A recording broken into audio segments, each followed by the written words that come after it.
por la variable tiempo. Pero al entender una onda como una propagación de ese movimiento oscilatorio en el espacio y en el tiempo, pues precisamente son las ondas mecánicas. Bueno, entonces sus notas de exámenes están en el CIA.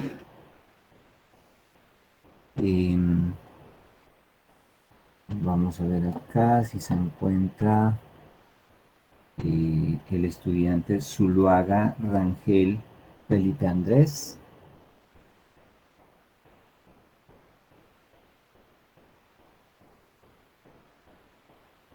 Zuluaga Rangel Felipe Andrés.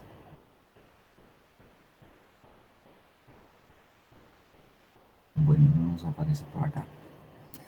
Entonces, voy a poner como la presentación y recuerden pues que al final hacíamos como unas derivadas de respecto a X, tenemos una variable Y. Voy a poner la presentación para hablar con más propiedad de lo que vamos a hacer hoy.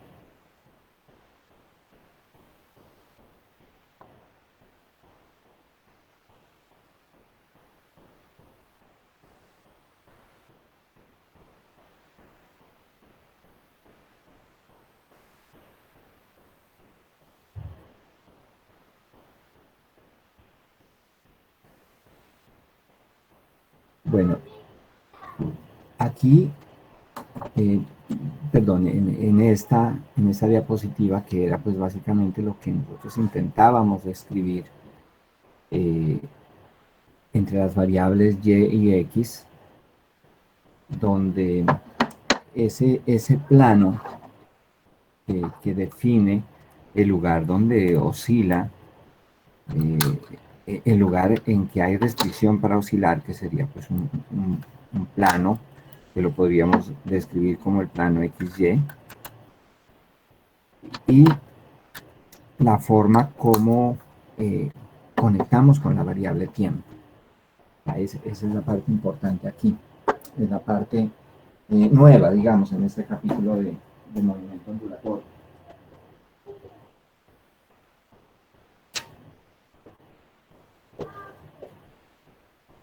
Entonces,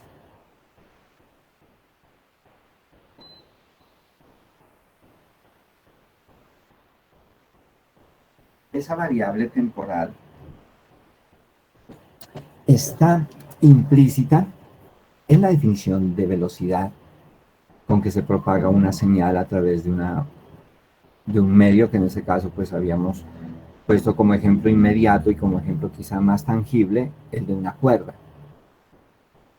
Entonces teníamos un oscilador armónico, masa resorte, que tiene ligado con un mecanismo que puede ser un trozo de metal, está ligada a la cuerda y cuando oscila, entonces genera un tren de pulsos y esa unión de tren de pulsos o esa figura que forman el tren de pulsos pues son las ondas en la cuerda y son ondas transversales eh, que habíamos argumentado pues una clasificación gruesa de lo que son las ondas mecánicas, ondas transversales, ondas longitudinales y según cómo se puedan describir, si se describen,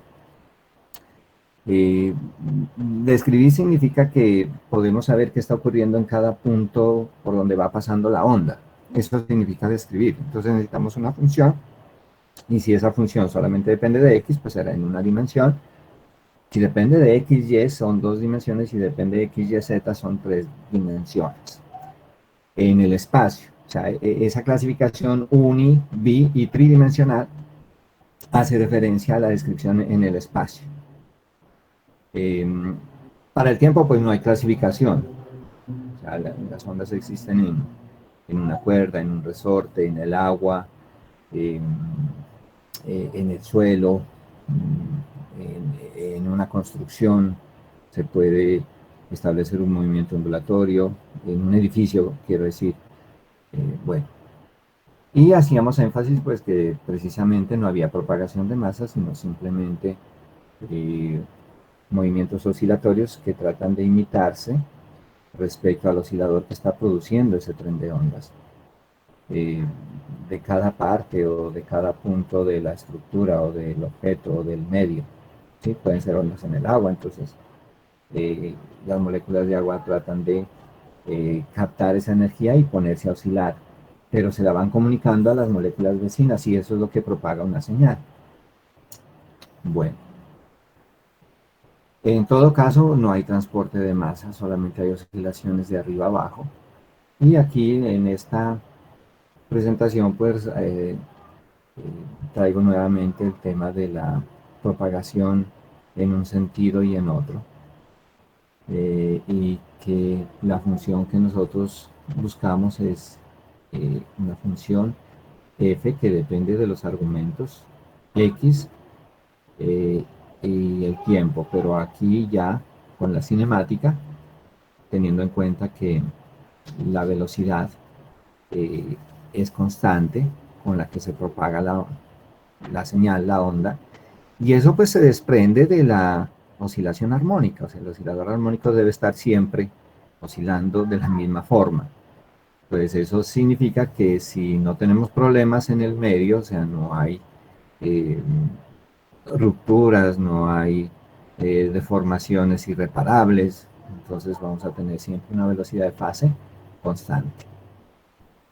Y esa velocidad de fase pues es simplemente como la definición en física sería x dividido tiempo.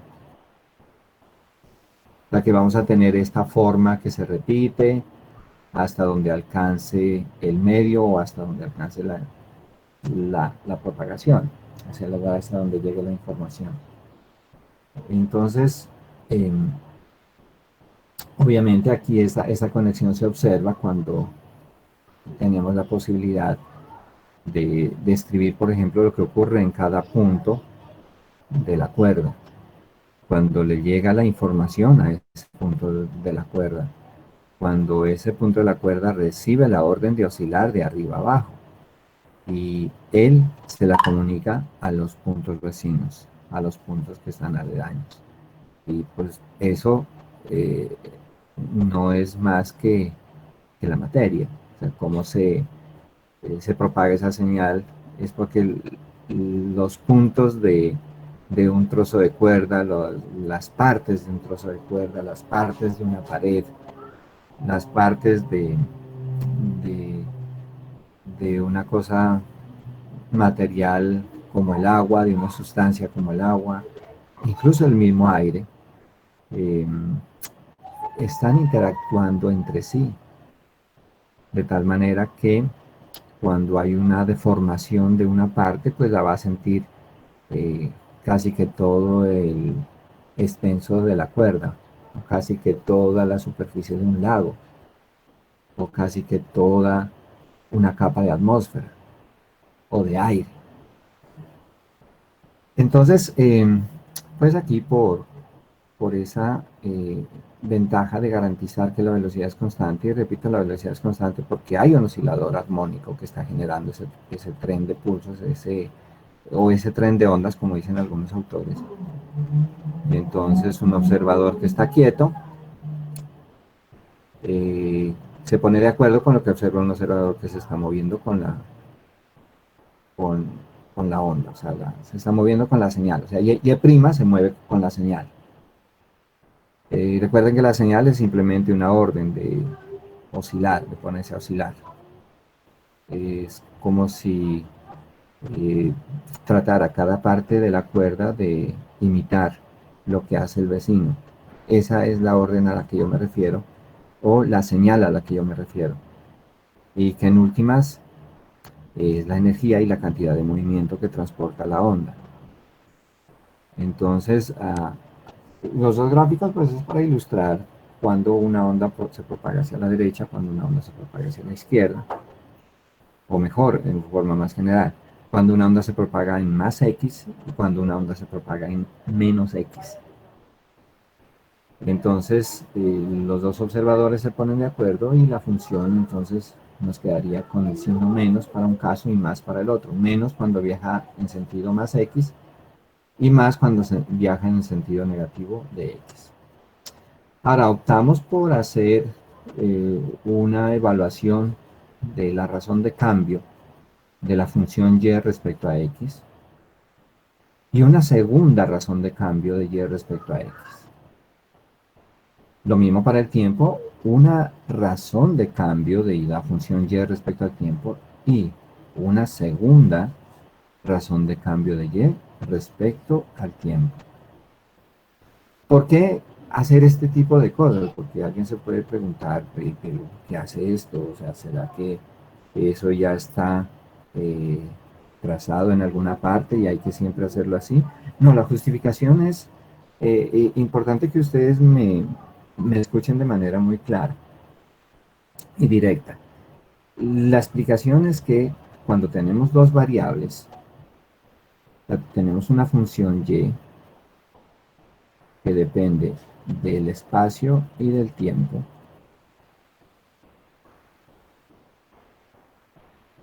Entonces, eh, para pequeñas oscilaciones, nosotros vamos a tener eh, ondas de amplitud pequeña.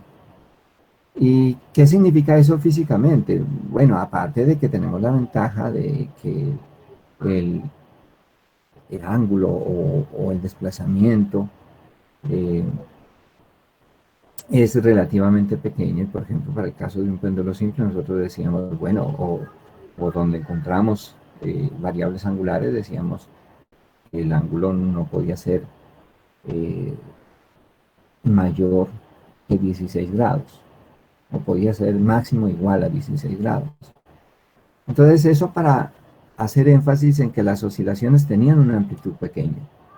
Y como la onda trata de copiar esas oscilaciones porque está acoplado a ese oscilador, entonces las amplitudes, que serían básicamente estos desplazamientos máximos aquí, y estos desplazamientos hacia abajo, pero que también son máximos, solo que aquí hemos usado un sistema de referencia que nos da valores negativos y valores positivos, pero en realidad la amplitud pues es una distancia y por lo tanto no tiene sentido poner o decir que una amplitud es negativa, sino simplemente una amplitud máxima en este lado y una amplitud máxima en este otro.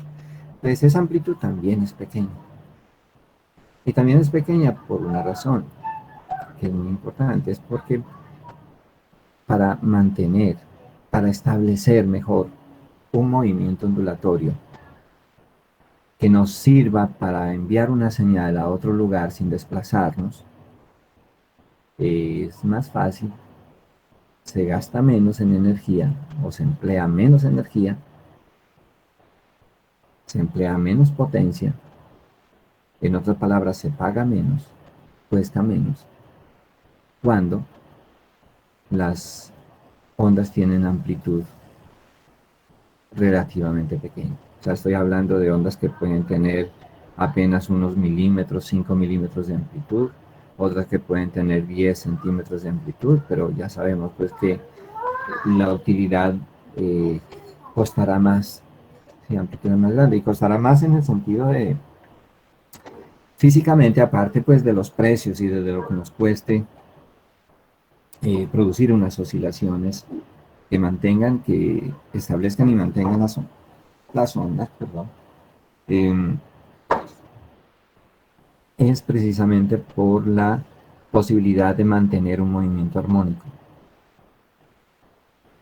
Y el movimiento armónico, pues con las funciones circulares seno y coseno, es mucho más fácil de trabajar, es mucho más fácil de corregir, es mucho más fácil de sumar o superponer. O sea, vamos a encontrar de aquí en adelante pues que esa ventaja de tener oscilaciones pequeñas en el generador de ondas nos da la posibilidad de hacer un análisis completo de ondas y de una manera pues muy sencilla.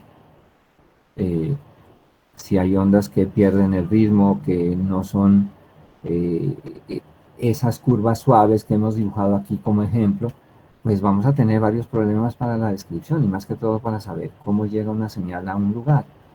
Habrá retrasos, habrá deformaciones, se perderá información. O sea que las oscilaciones armónicas propician y permiten llevar información de una manera muy fiel. Eso significa que no habrá distorsión y no habrá pérdida. Entonces fíjense que esa es como la filosofía de este curso.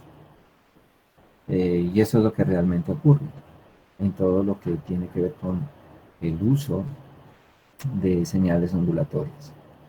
Entonces, volviendo al tema de por qué hacer derivada respecto a X, por qué hacer derivada respecto al tiempo y dos veces para cada caso, pues lleva como un mensaje también de la matemática.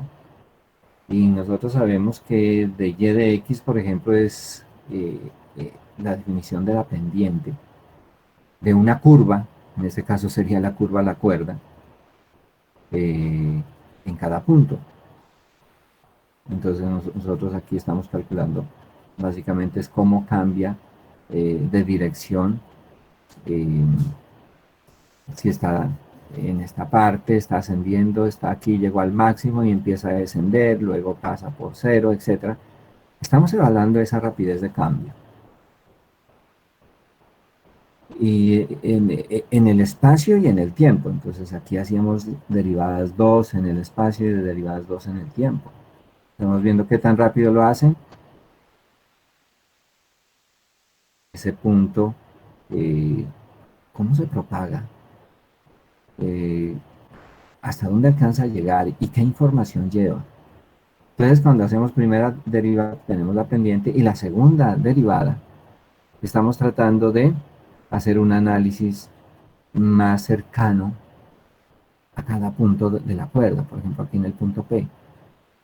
Cuando nosotros hacemos de y de x, estamos viendo la rapidez con que esto oscila rápidamente y cómo se propaga esa información en la dirección horizontal. Pero obviamente pues aquí tenemos la variable tiempo, pero es lo mismo si tenemos esto con la variable x. De hecho yo había puesto un gráfico, creo que es el que sigue, que aquí tenemos la variable x y t, están siempre allí. Entonces vemos cómo cambia de un punto a otro en el espacio.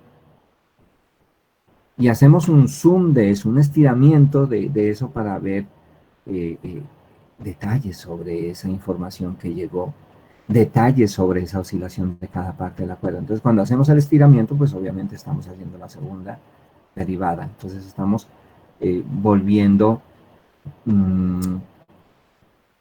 incluso los valores de derivada a números con unidades, que pues ya sabemos aquí que eso sería eh, básicamente como una eh, variación espacial, que sería en últimas adimensional porque es la definición dependiente, en este caso de y de x, y acá tendríamos de y de t, que sería como la velocidad con que se mueven las partículas de arriba abajo, o sea, con qué rapidez lo hace.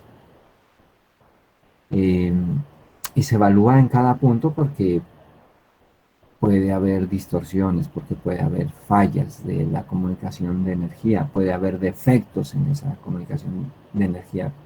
Y pues podemos decir en forma general que debido a la realidad, y la realidad es que la cuerda nunca va a ser homogénea. Tendría que ser una cuerda pues bastante especial para que mantengamos ese movimiento oscilatorio propagándose en el espacio y en el tiempo. Entonces lo que estamos viendo allí son rapidez de cambio, evaluando la rapidez de cambio de cada parte de la cuerda. Y llegamos hasta la segunda derivada para llegar a un consenso entre lo que es la variación en X y lo que es la variación en el tiempo y ver cómo se conectan. Porque las dos cosas cambian al mismo ritmo, o sea, se dan de manera simultánea. Lo que ocurre en X es en un periodo de tiempo que corresponde a lo que cambió, a lo que se alteró en X. Y viceversa, si tenemos una variación en el tiempo, es que debemos averiguar qué ocurrió en el espacio. Lo que ocurre en el espacio lo marcamos con un tiempo y lo que ocurre en un tiempo nos permite revisar lo que ocurre en el espacio. Eso es básicamente el significado de estas segundas derivadas y que llegamos a una conclusión que teníamos básicamente el D2F de U2 en las dos ecuaciones. Entonces eso nos permitió, salvo que esta velocidad al cuadrado la pasamos a dividir acá, nos permite igualar las ecuaciones 2 y 3 y tendríamos esta función donde están las segundas variaciones en x menos 1 sobre b al cuadrado, la segunda variación en el tiempo. Entonces ustedes ven una conexión. Y esa conexión pues era de esperarse, eh, independientemente si la onda viaja a izquierda o a derecha. O sea, esta sería una ecuación eh, diferencial de una onda, pues la más simple. Uno encontrará en mecánica de fluidos unas ecuaciones diferenciales de onda pues mucho más complejas que esto, porque hay que hacerle pues todos los arreglos de la realidad, como es la fricción, la viscosidad, el número de Reynolds, etcétera. Todo eso debe estar allí. E incluso tratar de incluir los términos que hacen que la energía se vaya perdiendo, aún aunque tengamos un oscilador armónico que nos garantice estar conectado a la energía para tener una fuerza recuperadora y que no permita la pérdida y comunique la energía efectiva siempre en cada oscilación al extremo de la cuerda. Entonces esta ecuación diferencial pues precisamente es la esencia de esos ritmos de variación, ritmo de variación espacial, ritmo de variación temporal. Pero como debemos sumar o restar, como en este caso, cosas que sean de la misma dimensión, por ejemplo, si sumamos 5 metros con 4 metros, ya sabemos que son 9 metros. Entonces siempre vamos a sumar cosas de la misma especie, cosas de la misma dimensionalidad, y eso nos garantiza pues sumas eh, permitidas. Entonces aquí nosotros tendríamos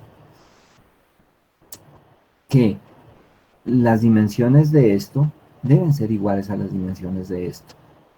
Pero fíjense que aquí nosotros tendríamos básicamente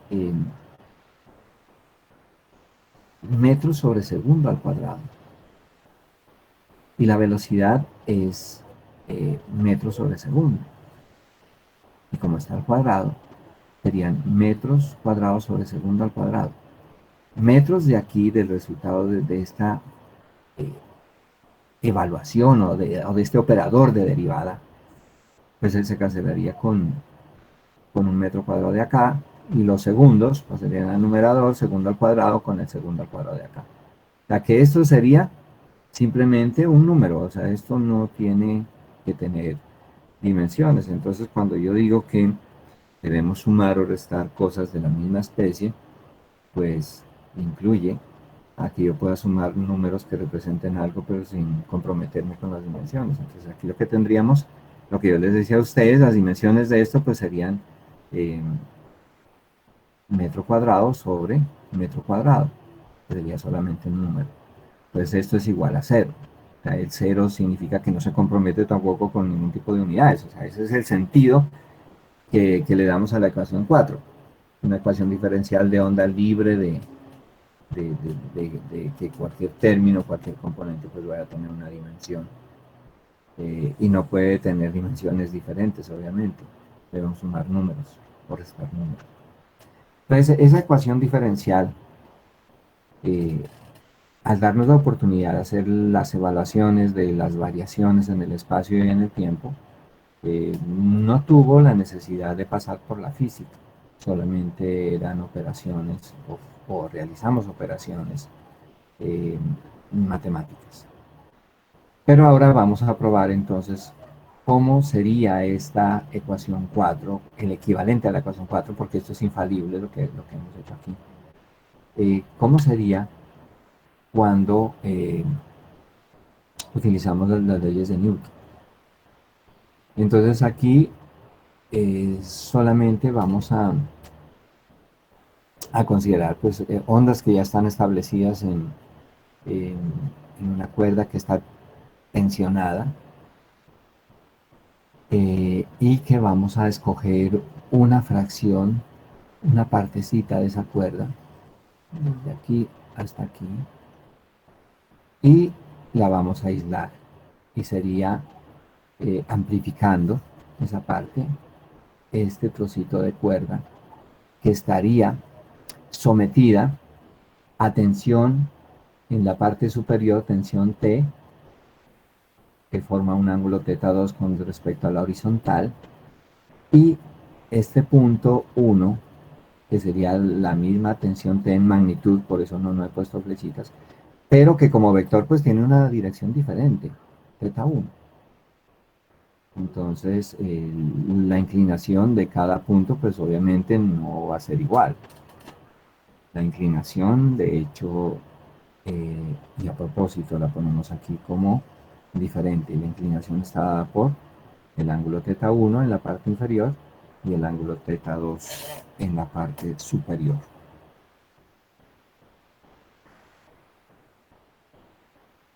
En, en ese trozo de cuerda, pues tendremos como la posibilidad de hacer alusión a que el trocito sea lo más pequeño posible.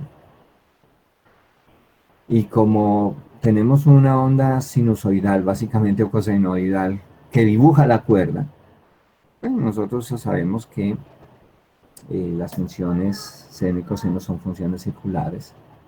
Entonces cada parte de un círculo, que es el arco del círculo, entre más pequeño sea, se parece más a un segmento rectilíneo. Entonces asumimos que ese pedacito de cuerda de color negro eh, es igual, o aproximadamente igual, a un segmento rectilíneo llamado delta X. Y que en ese segmento rectilíneo pues hay una cantidad de masa de cuerda, que la llamamos delta M. Pero entonces fíjense en el significado de delta X y de delta M. Son distancias eh, contables. O sea, no hacemos todavía alusión al infinito. Entonces es un trozo que puede ser de unos 2 milímetros o 1 milímetro, y que eso pues obviamente si lo marcamos en la cuerda será un segmento recto.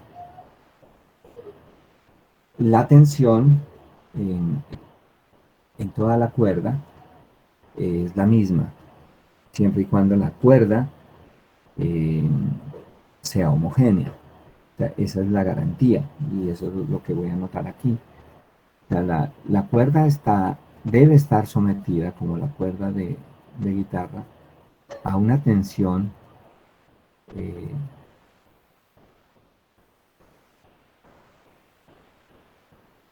constante. Como la cuerda de guitarra, ustedes ven que la persona que interpreta la guitarra eh, tensiona la cuerda y la deja quieta y siempre la está haciendo vibrar con la misma tensión. Entonces, en todas partes de la cuerda, en cada punto de la cuerda, vamos a tener la misma tensión T. Y aquí voy a aclarar que vamos a tener el vector tensión, que va a ser diferente en cada punto de la cuerda, pero que la magnitud es solamente T y que esa magnitud se mantiene constante. Siempre y cuando la cuerda sea especial. Por ejemplo, las cuerdas de guitarra son eh, muy curiosas porque ellas soportan una relativa alta fuerza de tensión y no se deforman de manera permanente, y prudentemente hasta donde alcance a sostener una tensión lo suficientemente grande para cumplir su función de oscilar y de oscilar de manera armónica. Pues la cuerda está sometida a esa magnitud y la cuerda garantiza que esa tensión es la misma a lo largo de toda ella. Eh, y eso va eh, o hace parte de la homogeneidad de la cuerda, de la calidad del material de la cuerda. Bueno, eso por una parte, o sea, hemos escogido una parte de la cuerda, esta parte de cuerda pues va a recibir información de oscilar arriba abajo. Esa es la idea, solo que aquí pues hemos hecho una amplificación de ese trocito de cuerda. Y aquí, por, por recordar o por afirmar, no por afirmar, sino por definir lo que vamos a utilizar, la pendiente S en cada punto de la cuerda.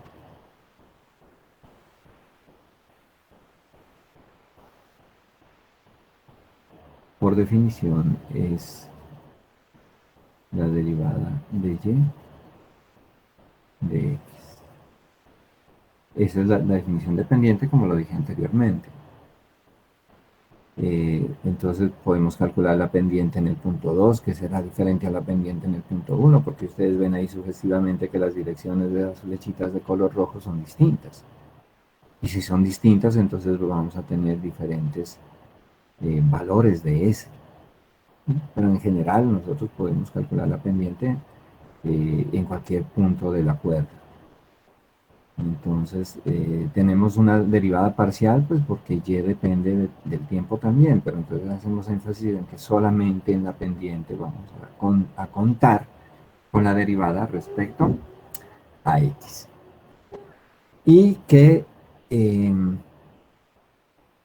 obviamente el tema de la pendiente,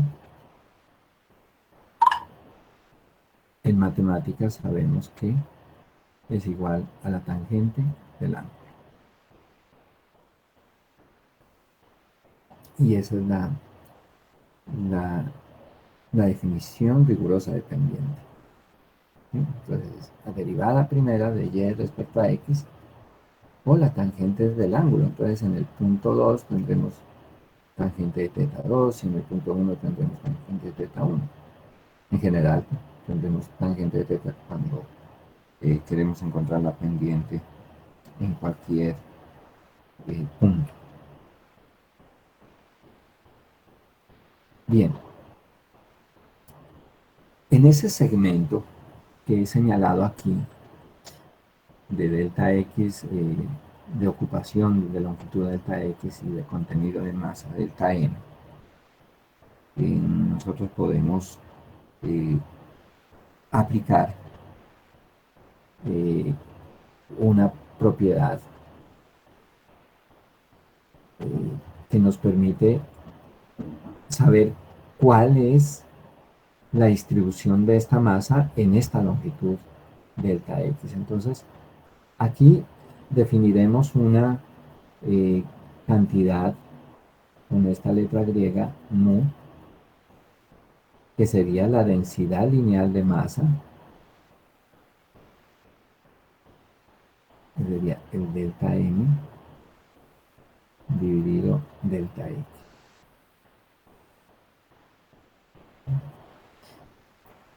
Esto es densidad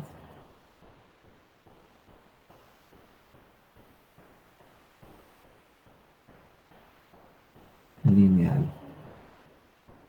de masa. Y si la cuerda es homogénea, pues ese control lo vamos a encontrar en cualquier parte de la cuerda, o sea, no habrá ni aumento ni disminución de esa cantidad de densidad lineal de masa. Tenemos que, así tomemos toda la cuerda de 10 metros y la dividamos por la masa que tiene esos 10 metros, vamos a tener un mu constante.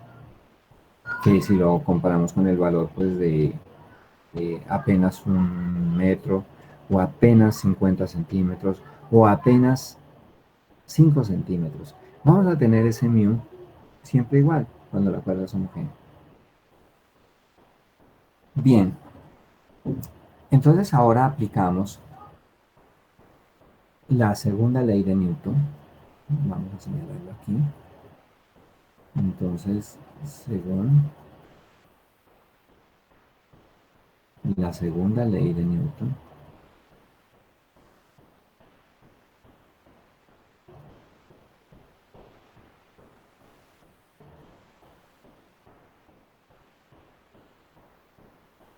entonces, pues la segunda ley de Newton nos dice que para conocer el estado de movimiento de un objeto,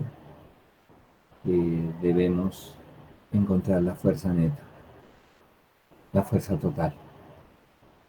Entonces, obviamente aquí nosotros nos ayudamos de los sistemas de referencia, de la descomposición vectorial, y ese es el camino, ¿no? O sea, siempre lo hemos hecho así.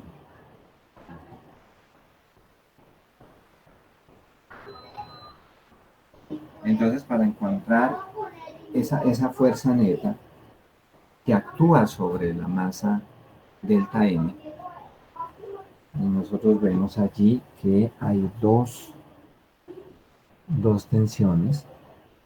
Entonces aquí vamos a tener una componente tanto en el punto 1 como en el punto 2. Vamos a tener eh, una componente de tensión hacia abajo y otra componente de tensión en la dirección horizontal. Aquí me permito hacer esto. Acá también vamos a tener esto, la componente X, y vamos a tener aquí la componente hacia abajo. ¿Sí? Aquí vamos a tener la componente hacia arriba. Perfecto. Así. Entonces, como tenemos pues la oportunidad de que todo está coincidiendo con la dirección Y y la dirección X, pues aquí hacemos una suma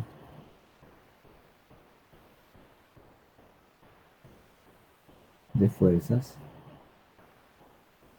en X. Y tendríamos entonces esta que va en sentido positivo, que sería T por coseno del ángulo θ 2, y la otra que está actuando sobre ese mismo tramo de cuerda, que sería en dirección eh, menos X, menos T, coseno de θ1. Entonces nosotros sabemos de antemano que ese trozo de cuerda, esa parte de cuerda solo oscila de arriba abajo, no se mueve en la dirección horizontal, la masa no se mueve ni a izquierda ni a derecha. Entonces eso significa que estas dos fuerzas se deben neutralizar de tal forma que la suma nos da 0. Entonces eso significa que si no hay aceleración en la dirección horizontal,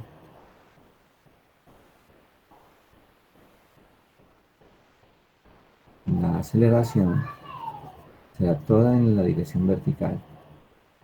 Y tendríamos que esos cosenos y esos ángulos deben actuar de tal manera que multiplicados por la constante que es la tensión, nos daría una nulidad de fuerzas en X. Ahora hacemos lo mismo, pero en la dirección Y.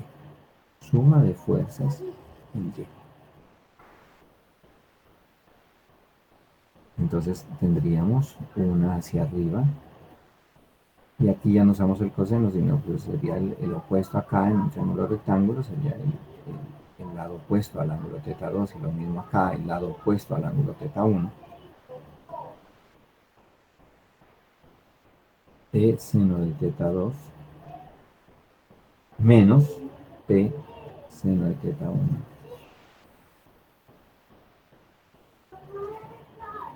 Pero esto ya no sería cero, sino que la suma de estas dos terminan acelerando el elemento de masa en la dirección de Y.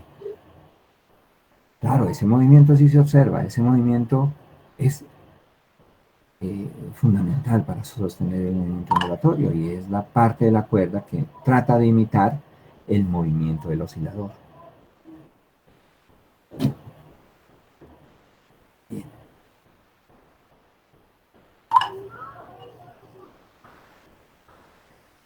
Como lo había dicho anteriormente, las oscilaciones se mantienen, son armónicas. Hay garantía de que sean armónicas cuando los ángulos son pequeños. Entonces, eso se transmite a la cuerda. La cuerda trata de seguir siempre ese ritmo. Entonces, con teta 1 y teta 2 pequeños.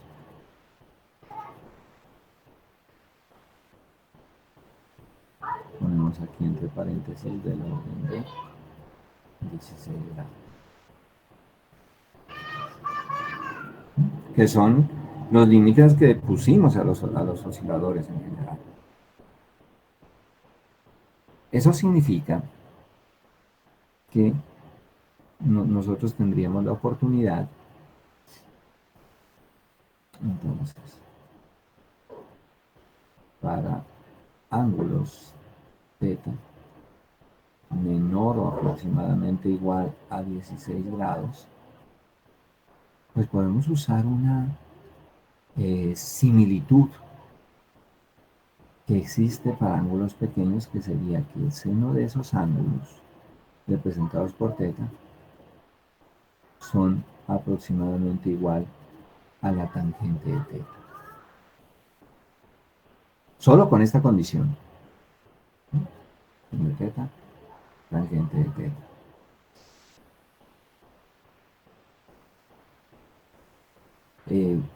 Y es, si revisamos la definición de tangente, seno sobre coseno, el seno de un ángulo pequeño es prácticamente muy cercano a cero. Y el coseno de un ángulo pequeño es prácticamente muy cercano a 1. Así que esto tiene sentido. Ahora, nosotros tenemos aquí seno y aquí también seno. O sea, vamos a trabajar con esta función. Esta de acá ya no nos implica hacer más explicaciones sobre lo que es un equilibrio en la dirección horizontal. Entonces nos queda el análisis en la dirección vertical. Entonces, como lo hemos hecho aquí, ustedes ven aquí cómo es la definición de pendiente. Y resulta que aquí nosotros podríamos reemplazar estas funciones seno de acuerdo a esta condición por la función tangente. Entonces, como una consecuencia de esa proximidad de la función seno con la tangente, nosotros podríamos continuar escribiendo t por la tangente de θ 2 menos t por la tangente de θ 1. Y esto es igual a delta m por la aceleración en y.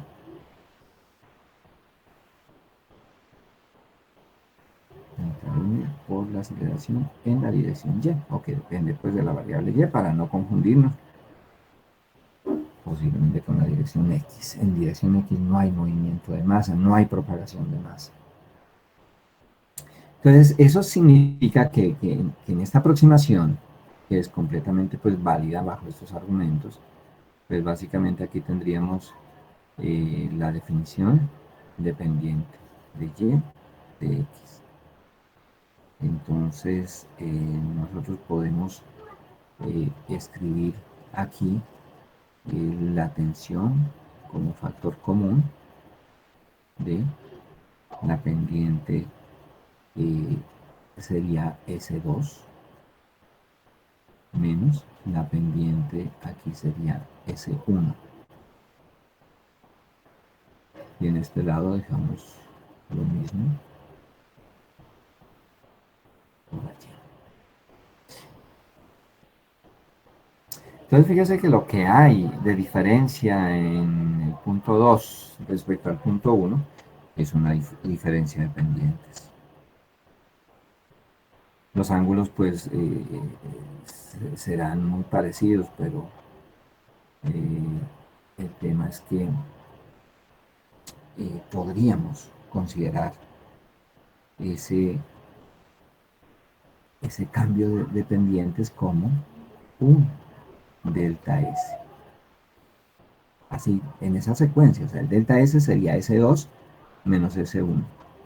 Entonces, reducimos esta ecuación a algo eh,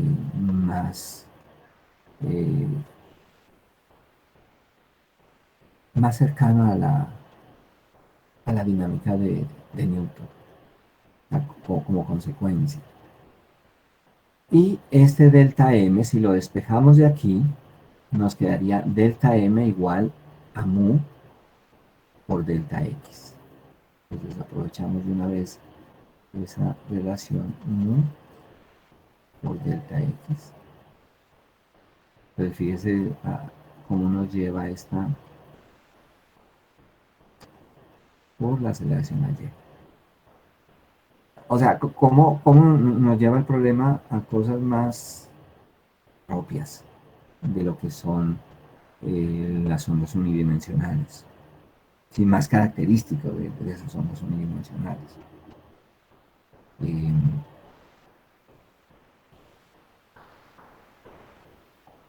esa,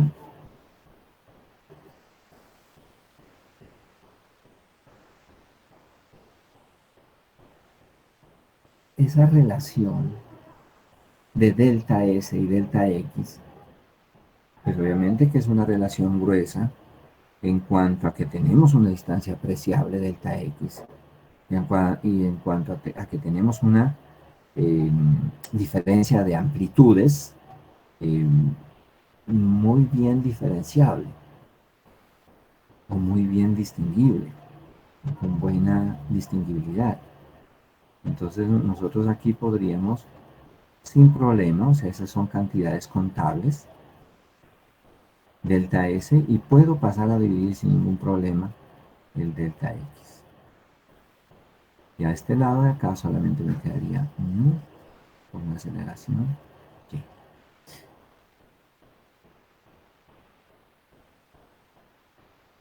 Eso significa que ahora nosotros podríamos eh, ya volver esa parte de la cuerda que era delta X con una masa delta M, la podríamos aproximar a un punto. Y el cálculo infinitesimal me permite hacer eso. Toda vez que yo considere que delta X tiende a cero. ¿Qué tanto? Lo más pequeño que se pueda uno imaginar. ¿Sí? Tiende a cero, más no es cero. Porque entonces no estaríamos hablando de ningún punto sobre la cuerda. Y cuando yo digo punto sobre una cuerda, pues estoy hablando más en lenguaje matemático que físico, pero en física el punto significa una molécula o un conjunto de moléculas. Un conjunto de átomos, de moléculas que están integrados, que están enlazados y que hacen parte de la cuerda. Eso es físicamente el punto. En matemáticas es, es otra cosa. Cuando tomamos el límite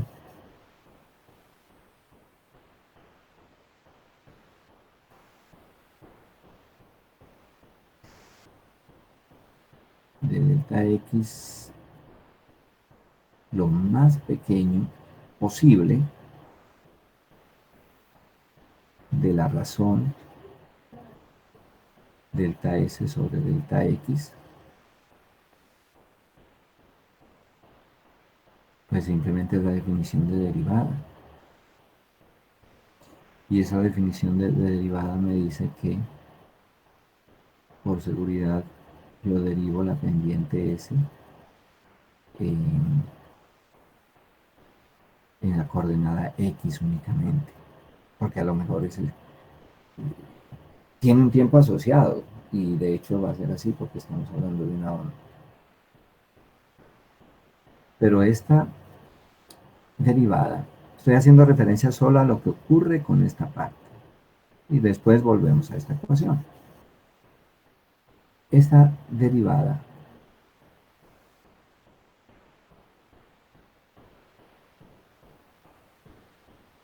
se puede escribir teniendo en cuenta la definición de pendiente que señalé aquí, que es de y de x,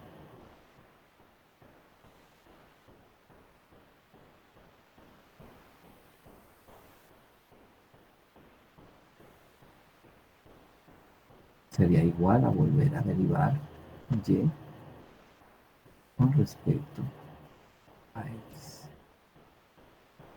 Entonces, en eso se traduce esta parte cuando hacemos eh, la tendencia de delta x a cero. Entonces sería la segunda derivada de y con respecto a x. Entonces, en definitiva, cuando volvemos a la función, nosotros tendríamos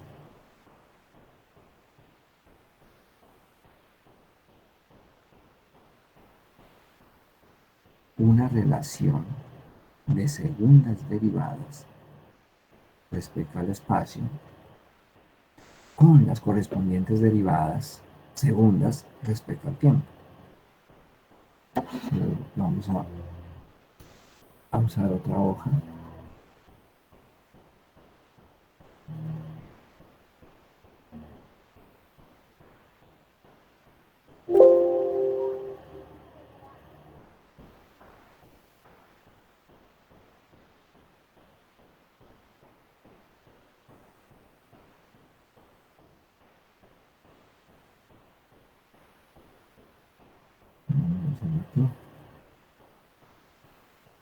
Entonces, fíjense que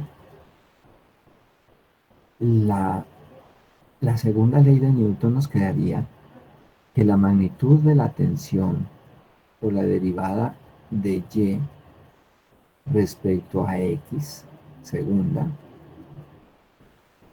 va a ser igual a la densidad lineal de masa por la aceleración en y, que no es más que la segunda derivada de y con respecto al tiempo.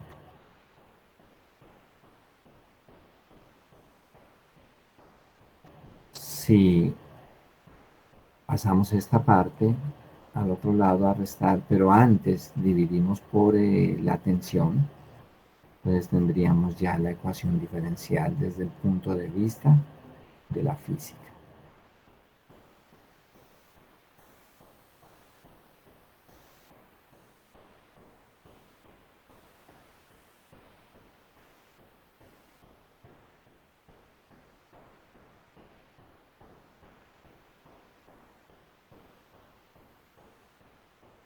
Bien, comparamos con la que nosotros habíamos encontrado desde el punto de vista cinemático y de derivadas. Nosotros habíamos encontrado d 2y de x2 menos 1 sobre velocidad de fase de la onda al cuadrado por d 2y de t2. Y esto es igual a 0. Pues si nosotros comparamos estas dos ecuaciones diferenciales de onda, que describen las ondas más sencillas, pues llegamos a una conclusión. O sea, esto implicaría que 1 sobre b al cuadrado debe ser igual a μ sobre t.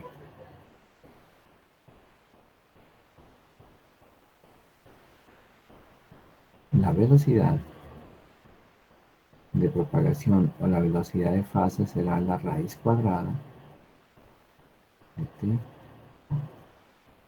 sobre. Entonces fíjense que esto es similar a lo que hacíamos con la frecuencia, perdón, con la frecuencia natural de oscilación,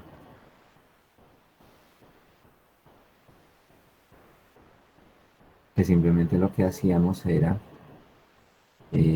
comparar esos valores constantes. En oscilador armónico los que acompañaban a la variable, y acá los que acompañan a la segunda derivada de la función y respecto al tiempo. Entonces, esa velocidad, si analizamos eh, dimensionalmente, bueno, ustedes lo pueden hacer en su cuaderno. Las dimensiones de B aquí serían las dimensiones de tensión, las dimensiones de mu,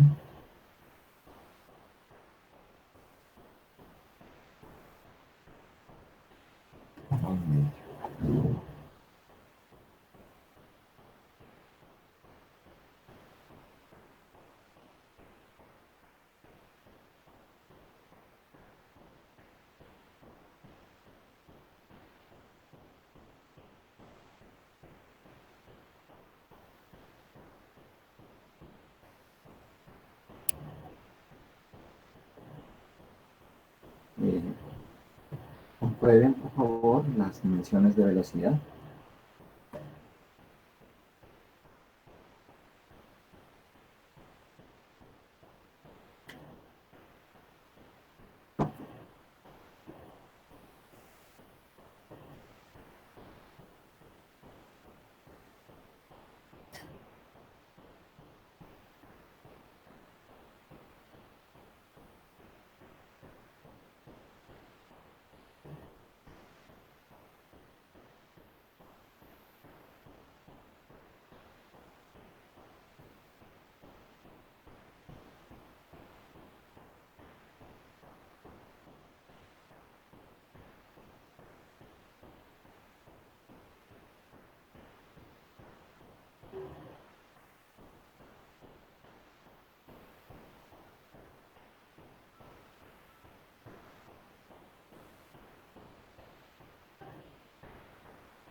Eh, ¿Quién lo hizo?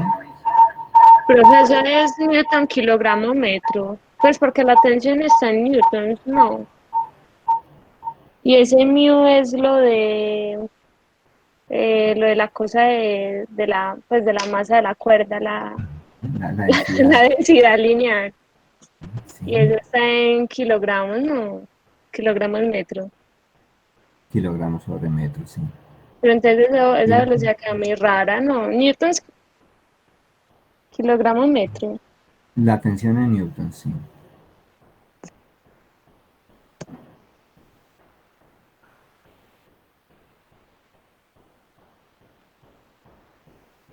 Profe, quedaría metro sobre segundo, no. Porque pues Newton es metro kilogramo sobre segundo cuadrado y mu es kilogramo sobre metro. Entonces, pues haces como ley de la oreja. Bueno, eso diría yo. Y queda metro sobre segundo. A sacarle la raíz, porque quedaría metro cuadrado sobre segundo cuadrado. Y le sacas la raíz, no. Correcto. O sea que esto nos quedaría en newtons, ¿no? Dividido, esto sería masa sobre longitud, serían kilogramos, metro a la menos 1.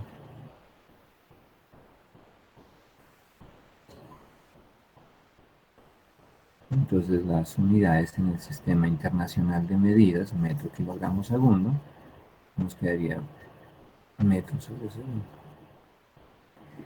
Listo, entonces allí no hay pues ninguna cosa extraña, ninguna eh, aproximación que no sea útil. Eh, Llegamos a lo mismo, o sea, la matemática y la física se ponen de acuerdo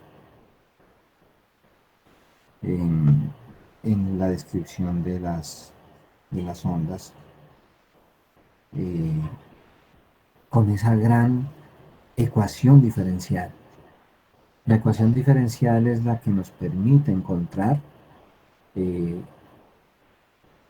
una solución para Y. Entonces, podríamos considerar esta como la ecuación diferencial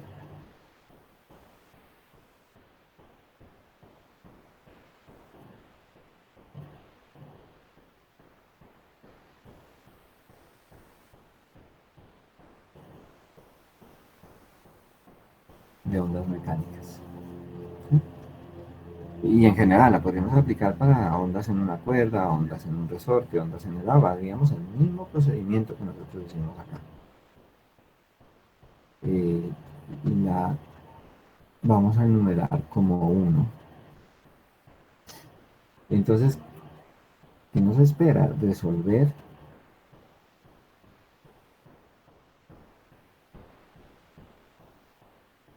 1. Pero en los métodos matemáticos, cuando nosotros tenemos una ecuación de estas características, que es con coeficientes constantes, lineales, etc. Entonces la matemática nos dice, no, empiece a probar, porque lo más seguro es que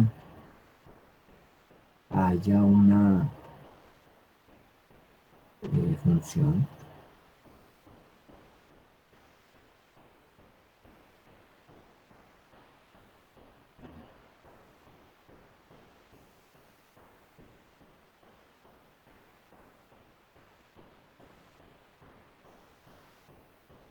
que guarde una generalidad. eh, para poder resolver, que satisfaga que esta suma sea igual a cero, lo que quiero decir. Entonces, las soluciones son de la forma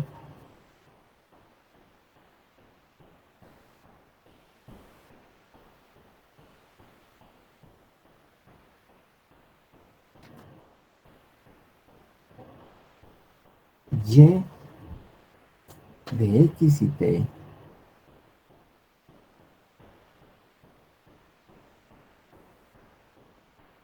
y como función de x y del tiempo igual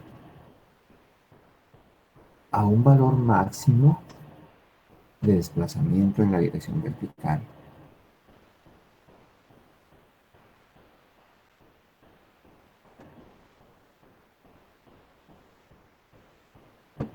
que sería la amplitud. Ahorita lo mostramos en la gráfica. Y aquí la función seno y el argumento sería una letra K, que ahora vemos que es, que multiplica a X. Aquí voy a generalizar más o menos, porque esa es la relación que nosotros establecimos en cinemática, entre X y T, menos más, B por T, el menos cuando viaja en sentido positivo y el más cuando viaja en sentido negativo. Y aquí ponemos una constante de fase. Todo esto es el ángulo de la función seno.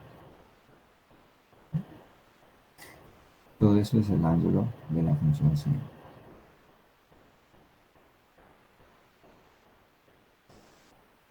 Entonces, si nosotros eh, nos damos a la tarea de derivar una vez, derivar dos veces respecto a x y respecto al tiempo, y usamos esta ecuación, la 1, que es la más general, pues vamos a llegar a que todo eso es igual a cero. Entonces, aceptamos las soluciones dadas por 2.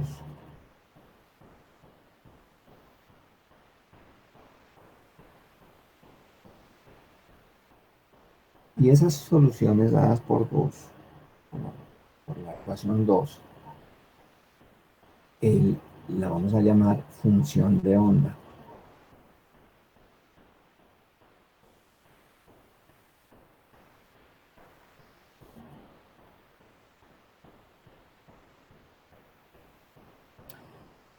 Y antes de pasar a la siguiente hoja, quiero hacer claridad en que allí he incluido unas cosas que no he mencionado que consisten o de dónde salen.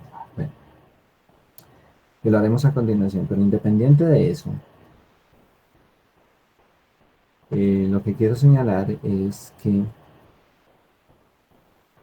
yo puedo tener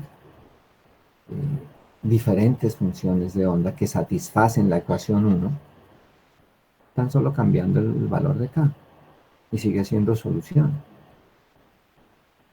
O tan solo cambiando el producto k por b, o cambiando las dos a la vez, y siguen siendo solución de 1.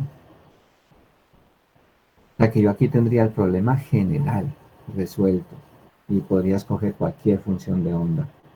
Ah, que no es una cuerda, es un alambre, bueno, también. Me es útil. Que es un resorte, también me sirve. Que son ondas en el aire, también me sirve. Que son ondas en el agua, también vamos a usar ese tipo de soluciones.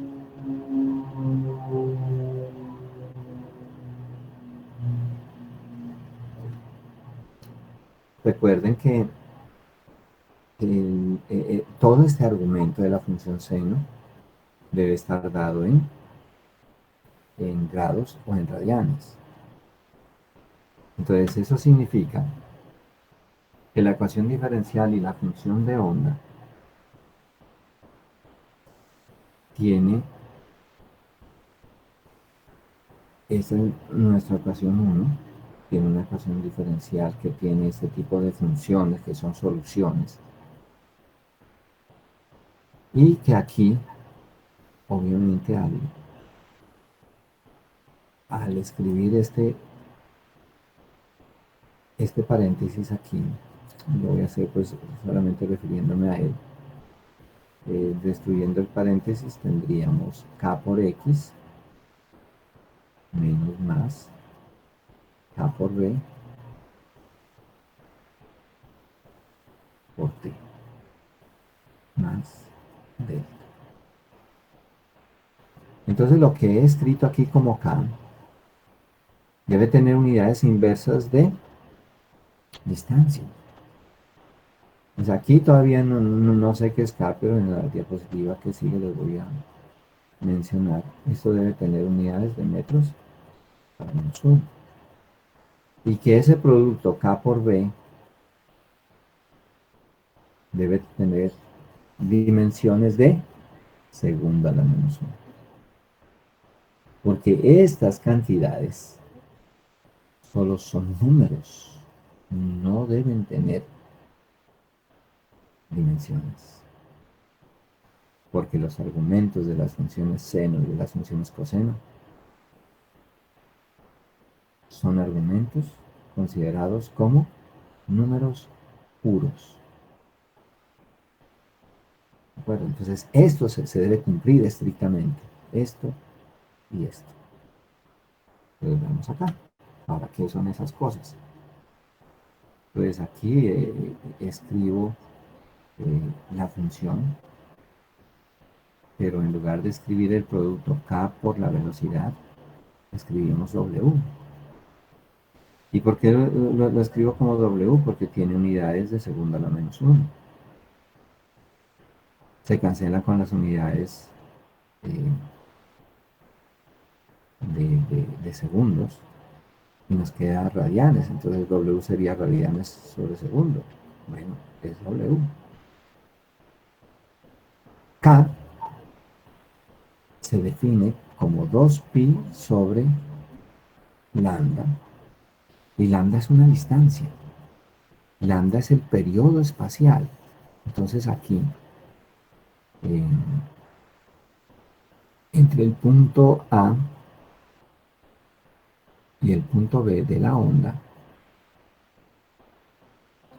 hay una distancia característica que es la longitud de onda. Pero fíjense que los puntos A y B están a la misma altura, están en la misma posición.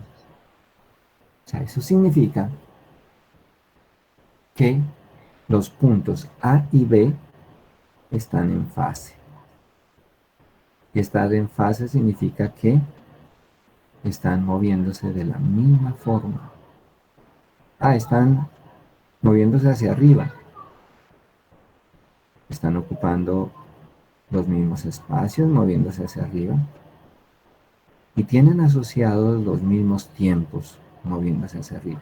Luego descenderán y lo harán de manera sincrónica.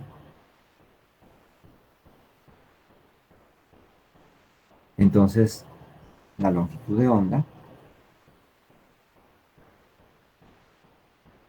que yo he puesto aquí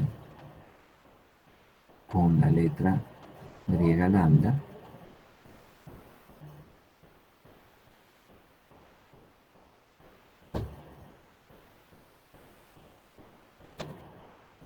es una distancia, es un espacio recorrido.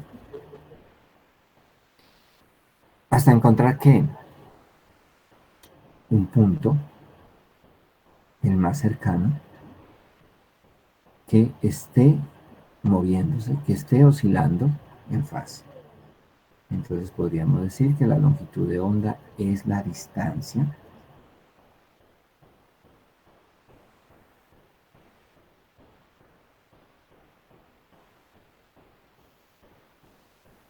entre dos puntos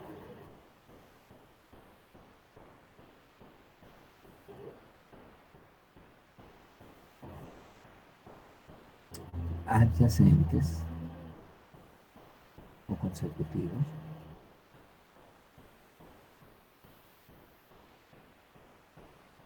en fase,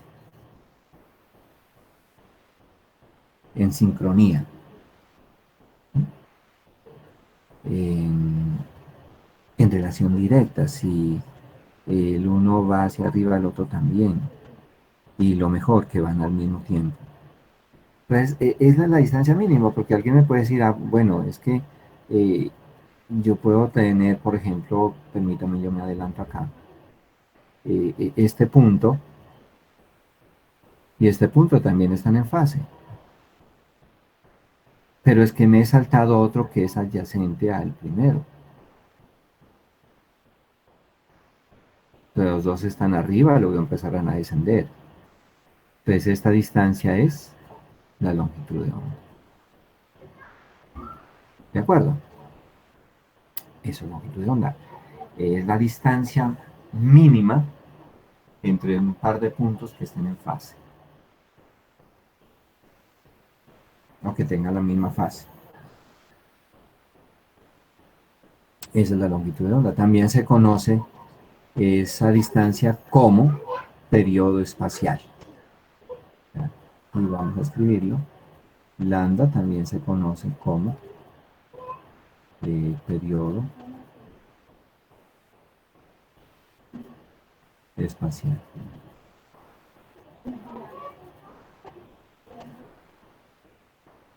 Lambda es el periodo espacial. Y el tiempo que acompaña a ese recorrido, o sea, es el recorrido de la información a lo largo de la cuerda. Y esa es la longitud de onda. Entonces, a esa distancia le corresponde, teniendo en cuenta que la velocidad de fase, la velocidad de propagación, esta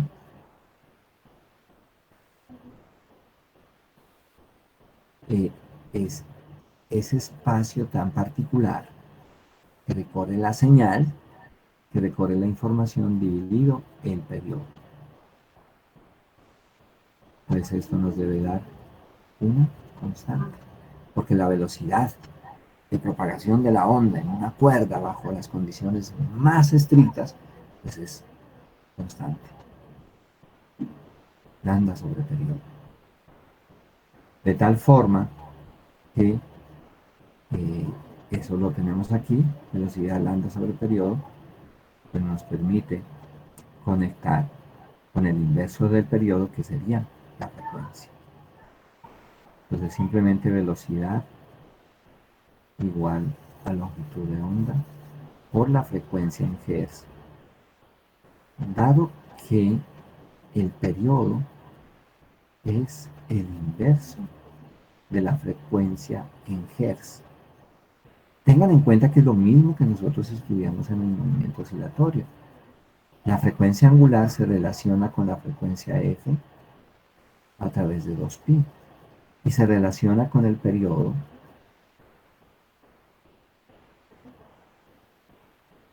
de esta forma. Entonces le damos la vuelta otra vez a las cosas. Entre cantidades espaciales y cantidades temporales hay una conexión. Entonces, cuando hablamos de k, que es 2pi sobre la longitud de onda, pues a esta cantidad la vamos a llamar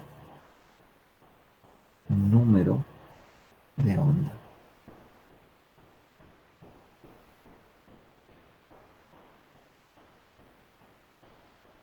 Número de onda.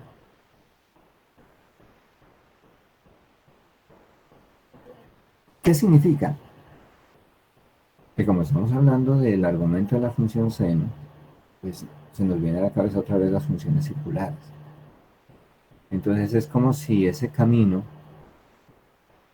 lambda, que sería pues obviamente todo un círculo expresado en función seno.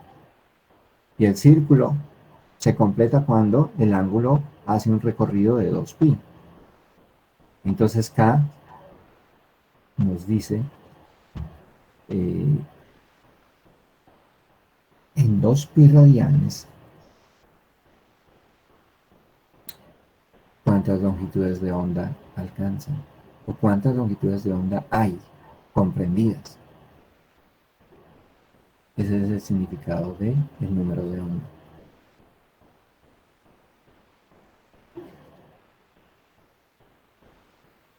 Y por último, entonces, en ese conjunto de definiciones, que son pues con las que vamos a tener mucha familiaridad a lo largo del desarrollo del curso, es que ese producto, K, por velocidad, pues dimensionalmente, yo les había dicho a ustedes que eso es dimensiones de metro a la -1, y obviamente aquí lo vemos. Lambda tiene dimensiones en metros, porque es una distancia.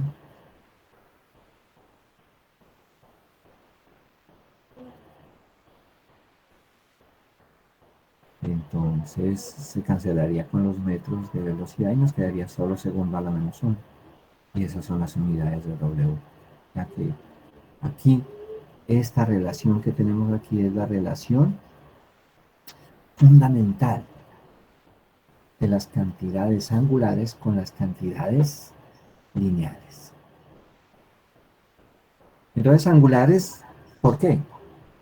Porque hay partes de la cuerda que oscilan de arriba a abajo. Y cantidades lineales, ¿por qué?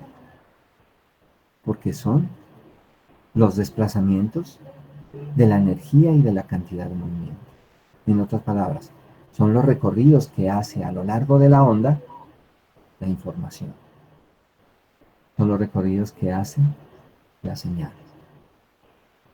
Recuerden que en una onda mecánica solamente se propaga una señal que comprende energía y cantidad de movimiento.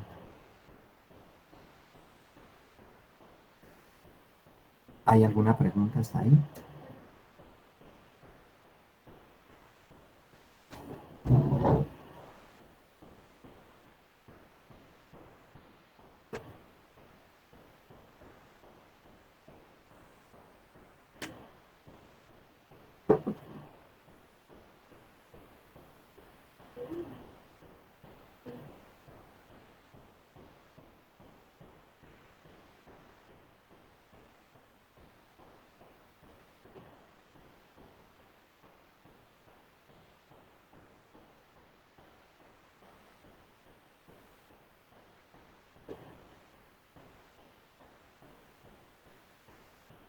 Entonces miren que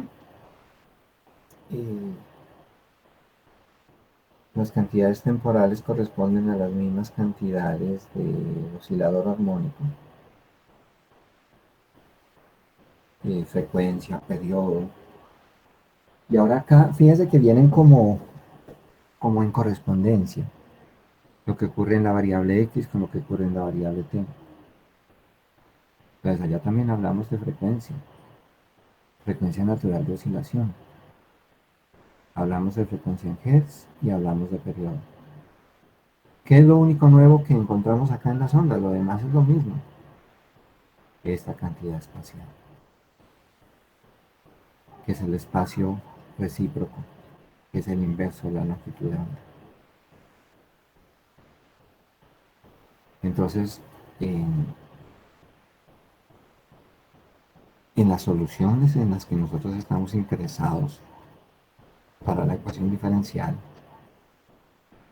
pues básicamente lo que tendríamos son soluciones que representan funciones de ondas,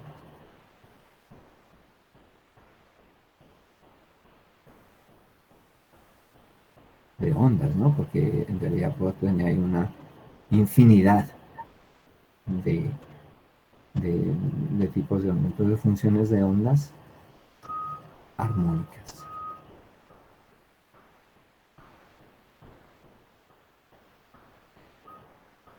Entonces, oscilador armónico, funciones armónicas. Si hay defectos en el oscilador, pues vamos a tener defectos en las funciones de onda. Y en la realidad las vamos a tener, a menos que tengamos el mejor de los sistemas oscilatorios que aprovechen al máximo la energía y que no nos pongan en riesgo la estructura del oscilador. Recuerdan que hacíamos énfasis en esa parte de la ingeniería.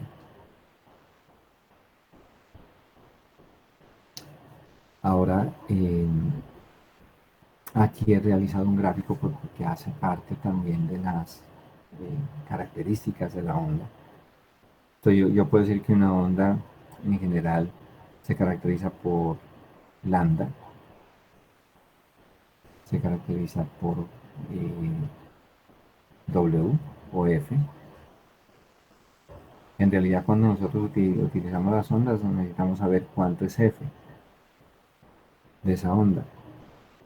Y si conocemos F podemos conocer lambda si tenemos la velocidad y sabemos de qué se trata la onda. Pero además es importante tener en cuenta lo que se conoce como frente de onda. Entonces, en general, el frente de onda es una superficie de prueba para saber con qué calidad llega la información. Puede ser un golpe que dé el extremo de la cuerda como lo he hecho aquí. Pero entonces los puntos de color verde de ese plano de prueba, los puntos de color verde, y hay muchos puntos de color verde, de puntos de color verde está hecho ese plano. Entonces, si la onda es capaz de golpear un punto de esos y el plano copia ese golpe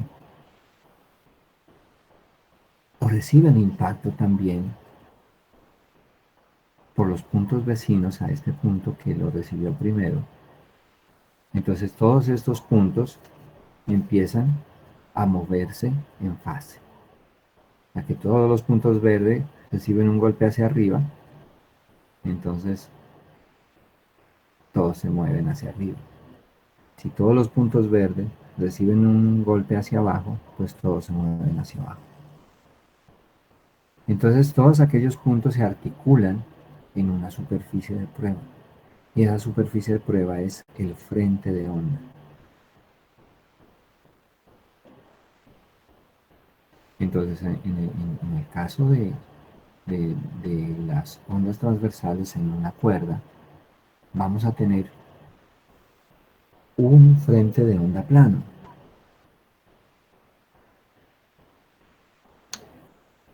Y eso va ligado con el significado que tiene este, este número de onda, que yo les dije a ustedes ya es un número acompañado con metros a la menos uno. Pero que en realidad K es un vector,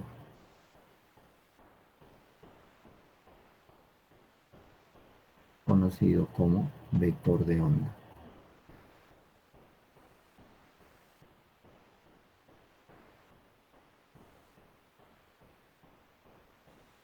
Y que la magnitud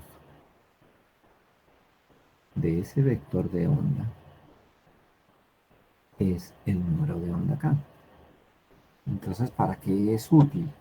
Aparte de saber cuántas longitudes de onda alcanzan en 2 pi radianes o cuál es el resultado, pues que me va a decir eh, en última si la frecuencia es grande o si la frecuencia es pequeña, porque de eso se trata. Recuerden que lambda es en un ciclo completo, el periodo es el tiempo en un ciclo completo. Entonces el vector de onda me indica por dónde se propaga la energía de esa onda, por dónde viaja la información. Entonces, eh, ustedes van a consultar en la bibliografía que yo les he recomendado. Vamos a ponerlo aquí, con un asterisco. Consulta. La idea es eh, averiguar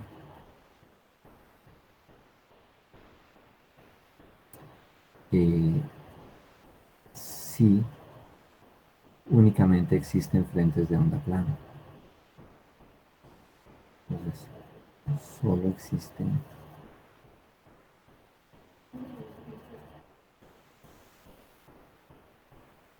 frentes de onda o superficies de prueba planas.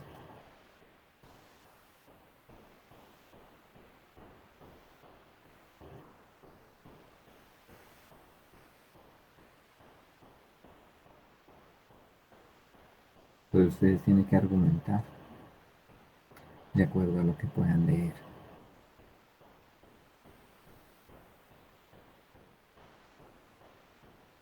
Bien.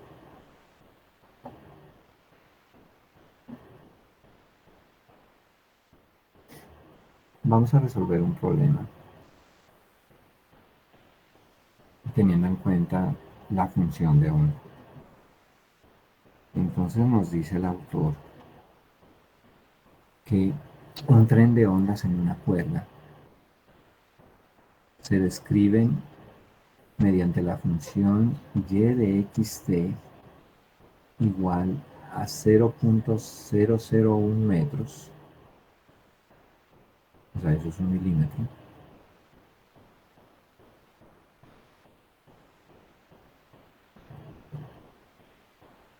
por la función seno de 62.8 veces x menos 314t, con el tiempo dado en segundos. El punto A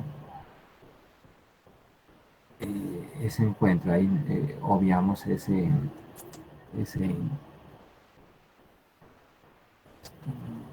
dice, encuentre el valor de la velocidad de propagación, la longitud de onda, la frecuencia en Hertz y el periodo de la onda.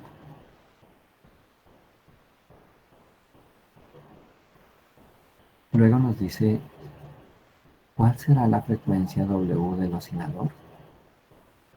Para mantener estas ondas,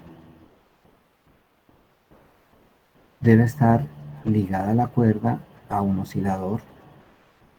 En este caso es un oscilador eléctrico que el factor de calidad pues, es alto para mantener las oscilaciones armónicas, o sea, es un oscilador forzado. Todo el mecanismo pues estará dentro de esta caja. Lo cierto es que él tiene un pistón que se mueve de arriba a abajo, como lo señala la flecha de color rojo. Entonces impulsa la cuerda y genera ondas transversales unidimensionales. Y aquí sugestivamente he dejado una porción de cuerda lo suficientemente larga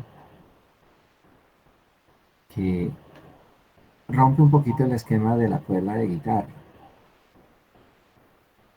En la tensión de la cuerda se puede considerar como la unión con una buena porción de cuerda eh, que ocupa o que tiene unas dimensiones eh, casi del mismo valor de la región donde la onda se está propagando. Entonces una cuerda muy larga significa una cuerda tensa. Obviamente arrastra la responsabilidad cada parte de la cuerda de intentar mover toda la extensión de ella. Entonces esto como preparándonos para algunas cosas que vienen más adelante. Lo más fácil sería poner la cuerda entre dos extremos fijos, uno sería el pistón y otro sería una pared. Pero nosotros incluso lo podemos hacer en la casa. Tomamos una cuerda e imprimimos movimiento oscilatorio al extremo y vamos a ver que hay una porción donde se generan ondas armónicas. Luego de ahí en adelante será muy difícil eh, producir esos movimientos ondulatorios. Pero ¿para qué nos sirve todo ese trozo de cuerda que se ve aquí? Para producir la tensión que se necesita. Y eso tiene que ver con la pregunta B. ¿Cuál es la frecuencia W del oscilador? Bueno, entonces en la solución, si empezamos por el punto A, nosotros tendríamos que encontrar la velocidad de propagación como primera. Entonces, observamos aquí cómo es la función de onda y la comparamos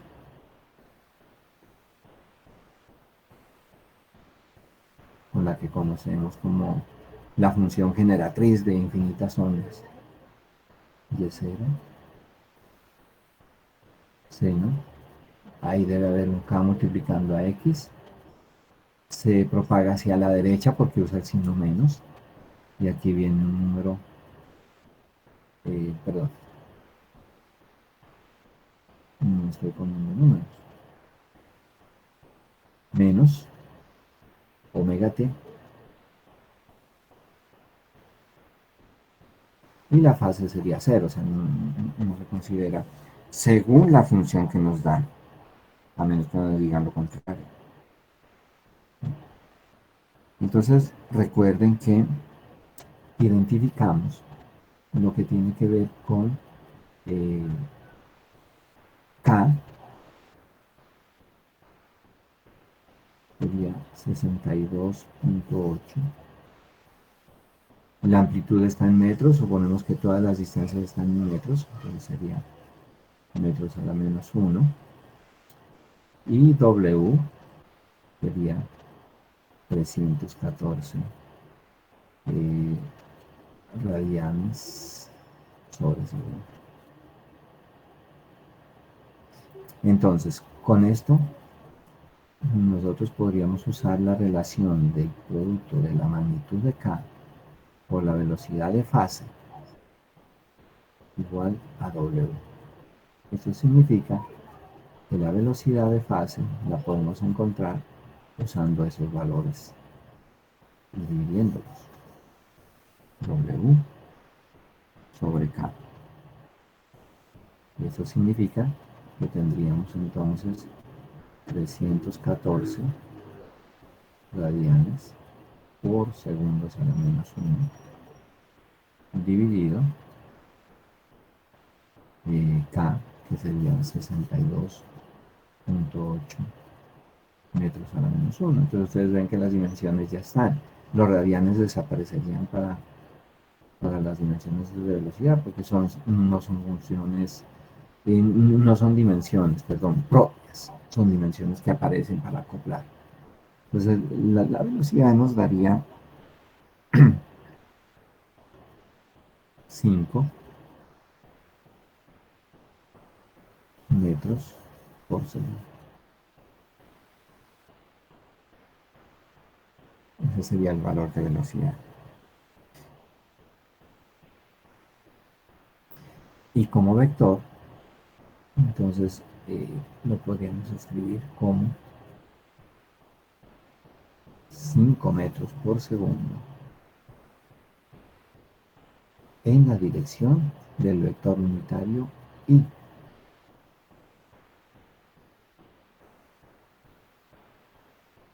en la dirección X, por el signo menos que tenemos acá. Y ahí nos damos cuenta de cómo es ese movimiento del vector y cómo lo podemos describir.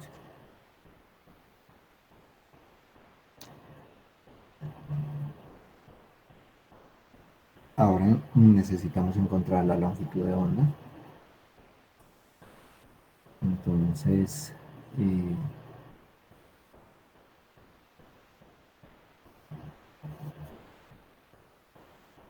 ahora intentamos encontrar lambda. Ese es el interrogante aquí. Entonces, eso lo encontramos a partir de la definición de K. Es 2pi sobre longitud de onda. Entonces, lambda es 2pi sobre K.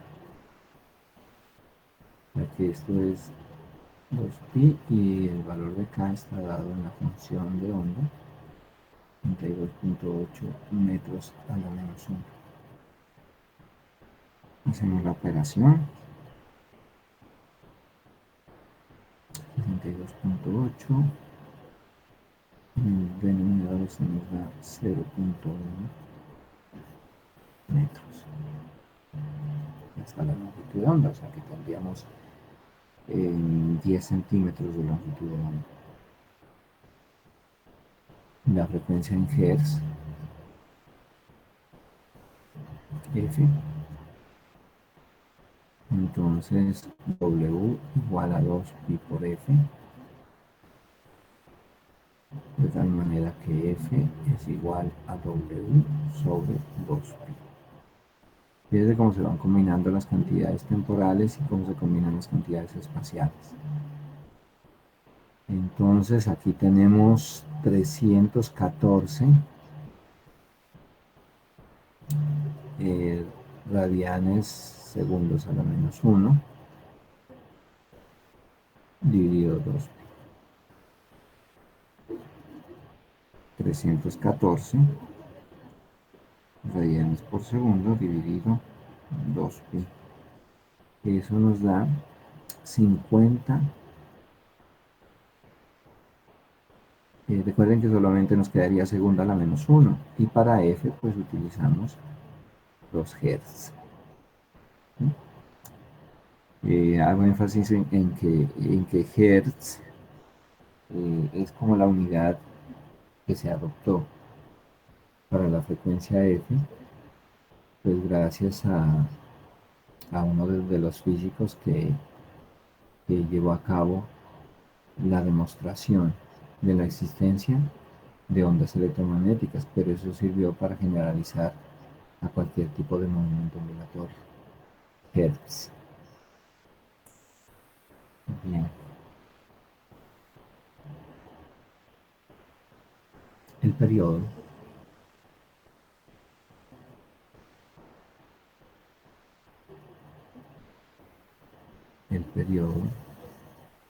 lo obtenemos como el inverso de la frecuencia, que es el más fácil.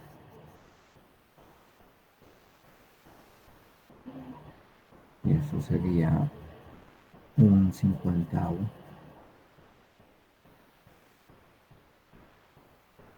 aquí tendríamos segundos a la menos 1. Pues ese periodo, que es la distancia para recorrer 0.1 metros, es 0.02 segundos.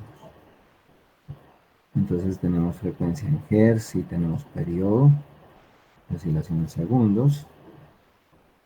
Tenemos el periodo espacial, que es 0.1 metros. Entonces, identificamos la amplitud como cosa adicional, y es 0, sería la amplitud de la onda. O sea, sería el máximo de desplazamiento de cada parte del medio. Amplitud de la onda.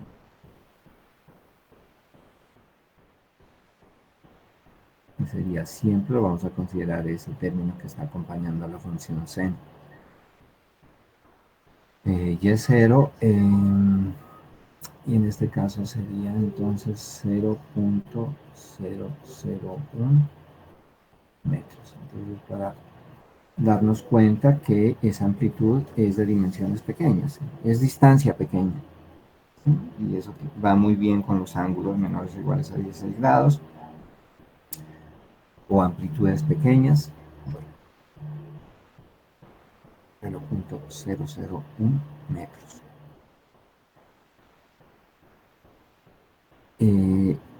Nos falta responder a la pregunta B. Vamos a escribirlo por aquí. ¿Qué nos dice cuál es la frecuencia W del oscilador? Entonces aquí debemos tener en cuenta dos cosas. Y eso experimentalmente uno lo puede comprobar. El oscilador debe sincronizarse con las propiedades elásticas de la cuerda. Las propiedades elásticas de la cuerda es cómo se recupera, cómo transmite, en últimas de qué está hecha, cómo están enlazados sus átomos, cómo están los grupos de moléculas que hacen parte de esa cuerda. Así que nosotros podríamos decir el oscilador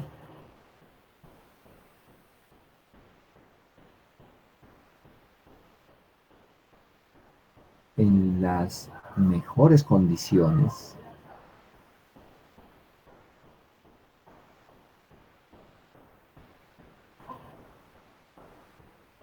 de acople con la cuerda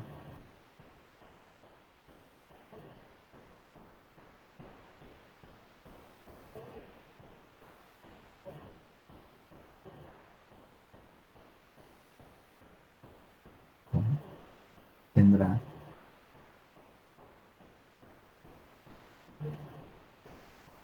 una frecuencia natural de oscilación igual a qué, o cómo encontramos esa frecuencia natural de oscilación.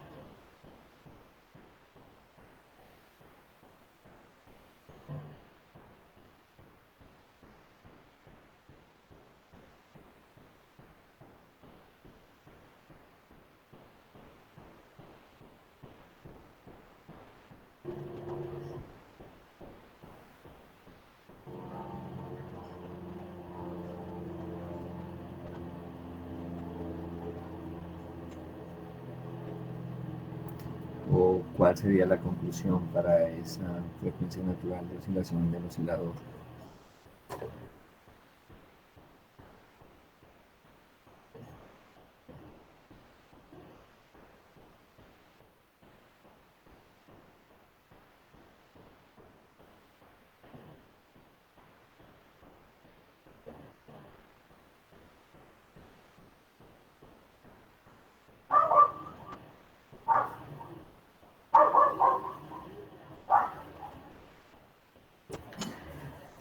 ¿Qué opinan ustedes?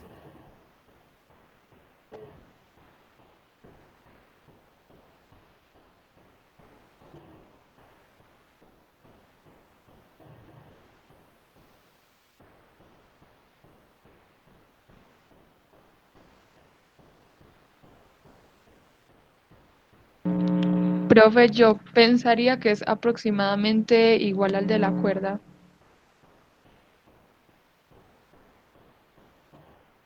¿Cuál sería la argumentación?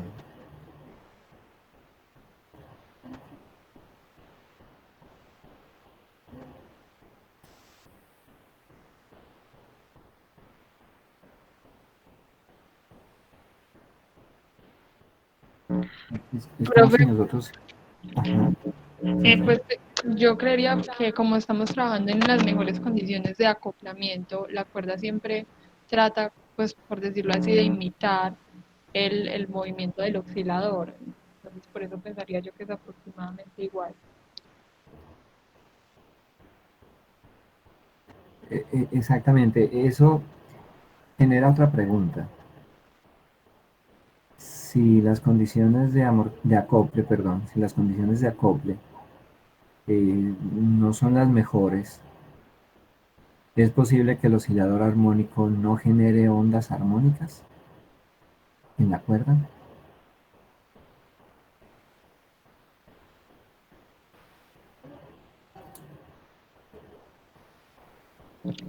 Profe, pues en un principio sí podría haber ondas armónicas, pero con el tiempo tendería, digamos, a perderse si no es el acople, digamos, correcto, por decirlo así. Exactamente, eso es. En, en alta eficiencia, digamos, de oscilador, y normalmente los osciladores o generadores de ondas tienen mm, una posibilidad de ir cambiando la frecuencia para tener una mejor respuesta en la cuerda. Y puede que para una frecuencia mm, de, de-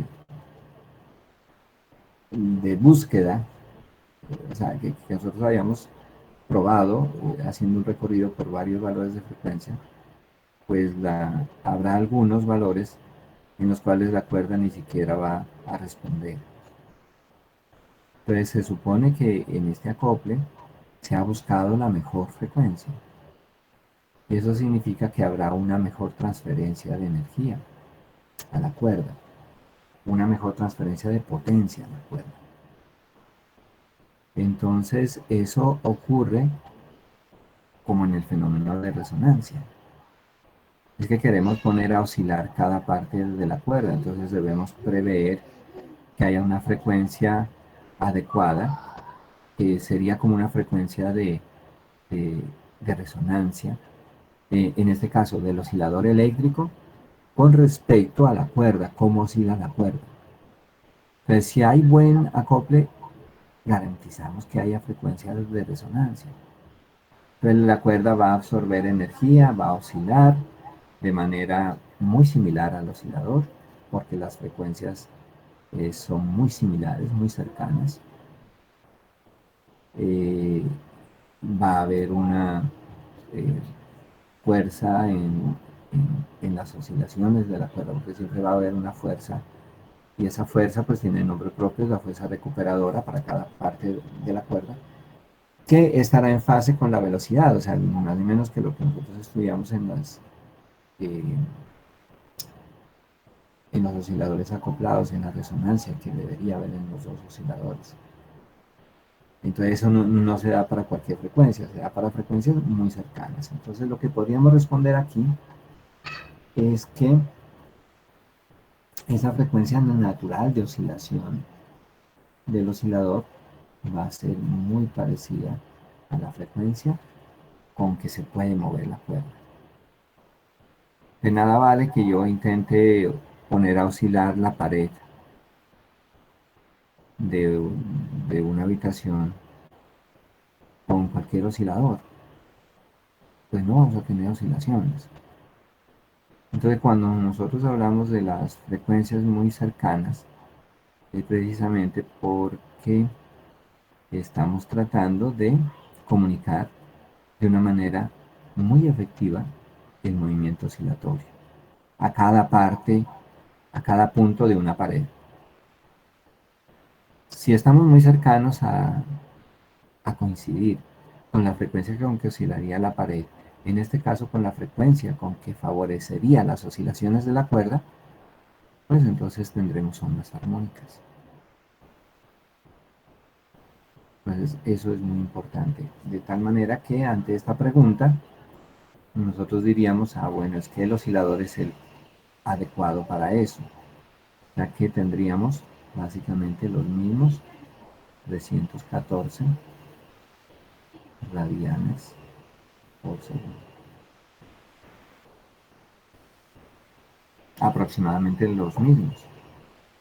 Entonces lo que nos dice usted es muy cierto porque pues obviamente la cuerda trata de imitar el movimiento del oscilador.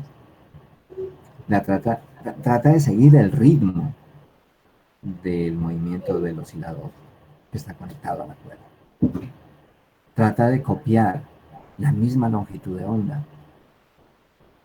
Que si nosotros nos imaginamos que el oscilador tiene un ritmo en el tiempo y por lo tanto tendrá un ritmo en el espacio. Pues cuando digo que trata de imitar la longitud de onda es porque ya copió el periodo de oscilación. Porque pues el oscilador está quieto.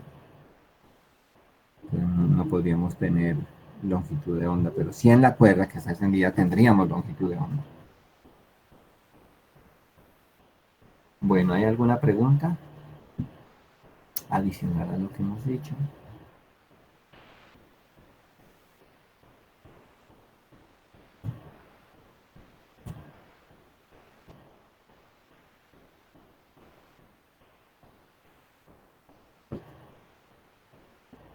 Bueno, en nuestro próximo tema tendremos precisamente la oportunidad de calcular esa potencia de la onda.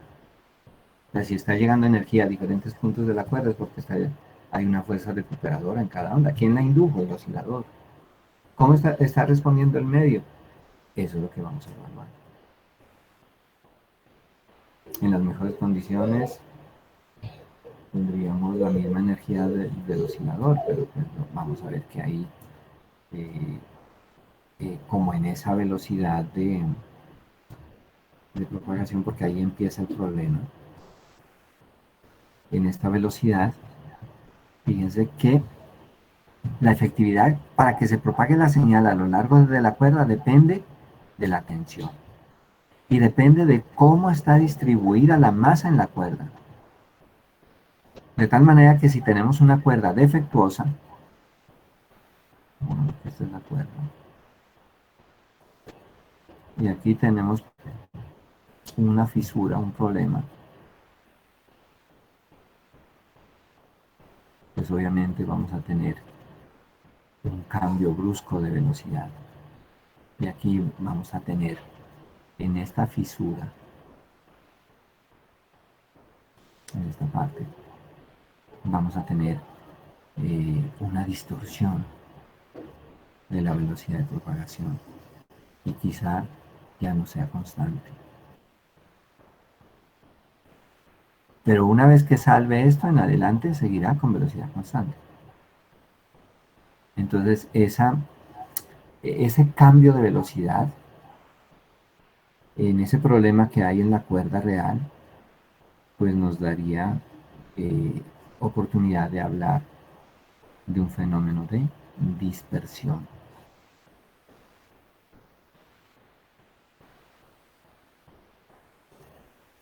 Dispersión de velocidad, dispersión de energía, alteración del periodo T, alteración de la longitud de onda, alteración del número de onda. Y quizá eso sea un pretexto para buscar que las cosas funcionen bien o mal, y el encontrar esas alteraciones. Entonces, aquí estamos hablando de oscilaciones armónicas muy tranquilas, frentes de onda planos. Ustedes van a averiguar qué otros frentes de onda hay en ondas armónicas, porque esos frentes de onda también se pueden considerar como no planos o de otra forma geométrica, y debido precisamente a los defectos que tenga el medio en el cual se propaga una onda armónica, o se debería propagar una onda con esas características de armonicidad. El delta es la constante de fase de la onda. Todo este argumento aquí es la fase. Pero ustedes recuerden que entre la función seno y coseno hay una diferencia de fase de pi medios. O sea, que aquí puede ser coseno también. Hay algunos autores que lo ponen coseno. O sea, yo lo pongo como función seno, pero no significa que sea estrictamente la función seno. O sea, podemos tener funciones de onda con coseno. No hay ningún problema. Eh,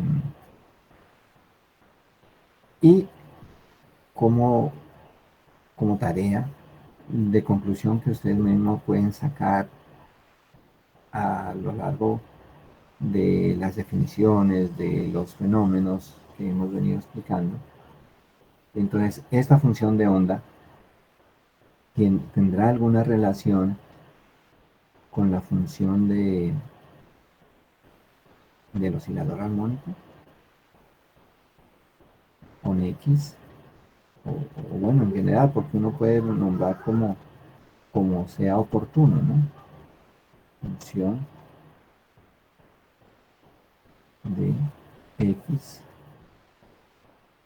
del oscilador armónico. Entonces ustedes escriben en su cuaderno cómo se relaciona. Entonces tenemos y en las oscilaciones armónicas teníamos X, teníamos S, teníamos el Y también para el oscilador de un resorte vertical. Bueno, entonces, ¿cómo se relaciona con esa función de desplazamiento en las oscilaciones armónicas?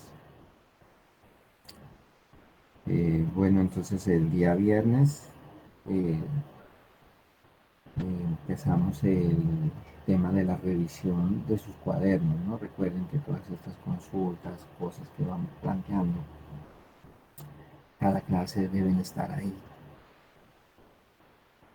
Muy bien, entonces me despido, cuídense mucho, nos vemos este viernes. Muy amables. Hasta luego, profe.